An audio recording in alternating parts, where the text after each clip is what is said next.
നമസ്കാരം, കൊട്ടാരക്കര മീഡിയയിലേക്ക് സ്വാഗതം. കേരള പാലിയേറ്റീവ് കെയർ ഇനിഷ്യേറ്റീവ് വാർഷിക സമ്മേളനം സംഘടിപ്പിച്ചു. കൊട്ടാരക്കര ഗാന്ധി ലെനിൻ ലൈബ്രറി ഹാളിൽ വെച്ചാണ് സമ്മേളനം നടന്നത്. ഗാന്ധി ഭവൻ പ്രസിഡന്റ് ജോൺ കുരാക്കർ അധ്യക്ഷത വഹിച്ച സമ്മേളനത്തിൽ ജനറൽ സെക്രട്ടറി ഡോക്ടർ പുനലൂർ സോമരാജനാണ് ഉദ്ഘാടനം നിർവഹിച്ചത്. വാർഷിക സമ്മേളനത്തിനൊപ്പം കവിയരങ്ങ്, സാംസ്കാരിക സംഗമം എന്നിവയും നടന്നു. സമ്മേളനത്തിൽ സിനിമാ സീരിയൽ താരം സതീഷ് വെട്ടിക്കവലയാണ് മുഖ്യപ്രഭാഷണം നടത്തിയത്. വളരെ അപൂർവമായിട്ടുള്ള ഒരു മീറ്റിംഗ് ആണ്.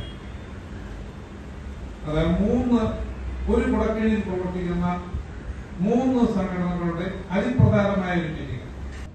മഹത്തരമായ ഒരു പ്രസ്ഥാനമാണ് എന്ന് അറിയാവുന്നത് കൊണ്ടാണ് ഈ യോഗത്തിൽ സംബന്ധിക്കുന്നത് ഒരു സന്തോഷവും അഭിമാനവുമാണ് എന്ന് ഞാൻ വിലയിരുത്തുന്നു.